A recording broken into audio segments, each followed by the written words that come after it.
Holy City Center Radio is episode 350, and I am your host, Christian Sanger. Today is Monday, March 10th, 2025. Welcome to another week here in the Holy City. Thank you so much for listening. I really appreciate it. Hope you had an awesome weekend, and I hope you have a great week ahead. If you need plans, holycitycenter.com/calendar, of course, is the place you need to go. All right, last week we had 3 episodes as usual. 2 were interviews, so we had a lot of catching up to do on Friday, and that's what we're going to be doing again here today. Some news updates and some new stuff for you. So let's get into it right now.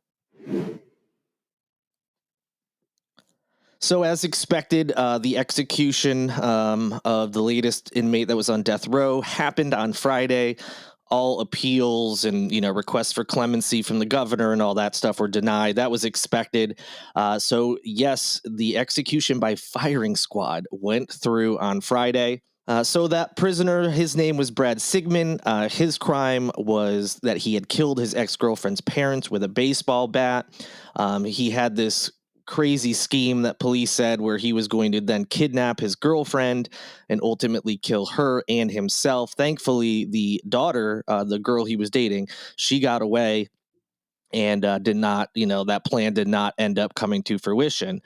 So, yes, the execution went through. It involved 3 volunteer prison employees. They used rifles to carry out the execution of Sigmund, who was 67 years old.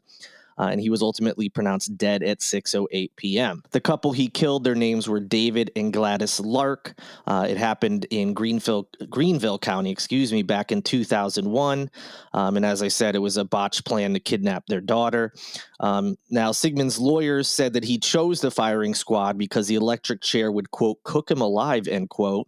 And he feared that a lethal injection of pentobarbital into his veins would send a rush of fluid and blood into his lungs and drown him. They were basing that on autopsy reports from, I think it was the last 3 inmates that were killed in South Carolina, all of which chose lethal injection, although others have stated that his fear was unfounded. That's not actually what would have happened, but in any event, that's what he believed, and so he chose firing squad. Now, one of his complaints, as you may remember, with lethal injection was that all the ingredients, what exactly it is kept secret here in South Carolina. It's a shield law to prevent, the names of companies that provide these drugs from getting out, because, of course, they wouldn't want their company to be associated with this. His lawyers unsuccessfully asked the state Supreme Court just this past Thursday to pause his execution because of that, but they obviously denied that request. Since 1977, only 3 prisoners in the U.S. have been executed by firing squad, all of which were in Utah.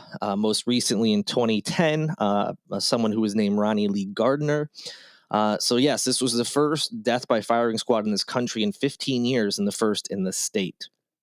So, like I said, as expected, this went through. If you visit the link in the show notes, there were some reporters that were, in the gallery. I don't know what that area is called, but they were there and witnessed the execution. And there's a lot more details if you're looking for them. They're certainly in those articles. So if you want some more details, you can go ahead and visit the link in the show notes. Remember that incident at a Chick-fil-A drive-thru in Summerville where a former police officer ended up shooting and killing a man?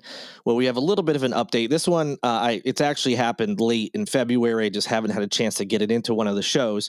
But that former Summerville police officer, whose name is Anthony DeLustro, was actually granted bond last month. His bond was set at $150,000, with Judge Roger M. Young determining that the former cop's defense attorneys presented, quote, evidence of a material change in DeLustro's health circumstances, end quote. That change has happened since he was initially denied bond in August of 2024. So basically, if I'm reading that the way it sounds like, his health has gotten, somewhat poor.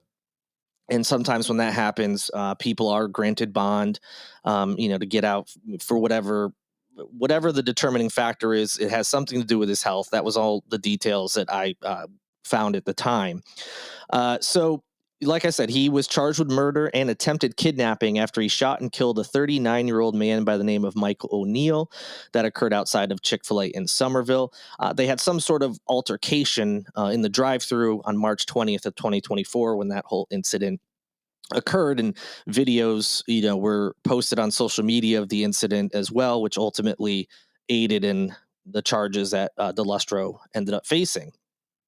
The judge also ruled that conditions for his bond include electronic monitoring, confinement to strict house arrest, and out of state visits for medical treatment only with prior written permission. So there's a lot of restrictions that will be on him. But yes, that was a story that happened late in February and just hadn't gotten a chance to get to it. And now some somewhat new news. I think we all knew this was coming, if at least those of us who were paying attention to the whole Union Pier terminal story, where the city is going to try to develop it. And we've talked about it before on this podcast. And it has been expected that Ben Navarro, who is an investor and philanthropist and I think a multi-billionaire who lives in Charleston, he's behind things like the Credit One Stadium in Daniel Island. He has a bunch of companies, and some of them, there's a lot. You can go look it up. But, in some fashion, he owns a lot of properties, whether it's with, this company he owns or this one.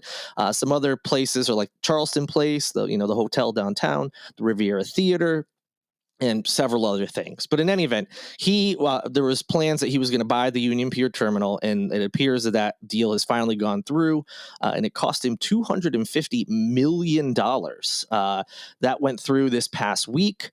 The company that he is using for this endeavor is Marty Holdings, LLC. They came to a deal with the South Carolina State Ports Authority, and the document was, once they signed everything, it was sent to the Register of Deeds on March 4th, and then Post and Courier and other media outlets we reported on this. This is where all those details are coming from.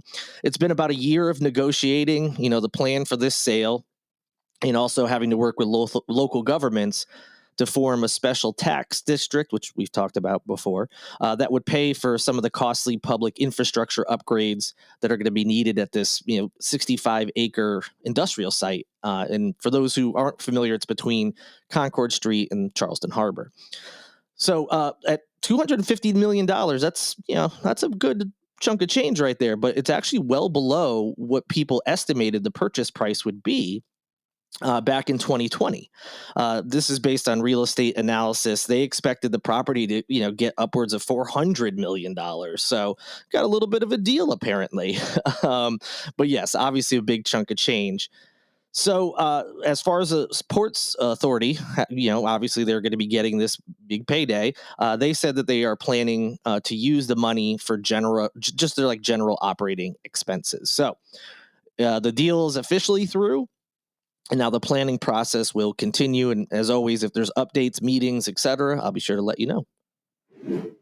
All right, we are basically caught up. There's just some small stories out there, that I haven't covered, but that's pretty much what you needed to know starting on your Monday. So with that, thank you for listening. Thank you to Lindsay Marie Collins with LMC Soundsystem. She produces each and every episode of this podcast. And a big thank you to Tyler Boone, whose music you hear in each and every show as well. If you have a moment, please rate, review, like, subscribe, whatever you can do on the platform you're currently listening to this podcast on. Go ahead and do that. That helps get this podcast out to more people. And of course, always go to holycitycenter.com for your latest news. Share those articles, interact with my social media accounts. That all helps out as well, and I greatly appreciate all of you who do that. Have a great rest of your week, but I will be talking to you in just a couple of days. I'm already looking forward to it. Until Wednesday, though, good night and good luck.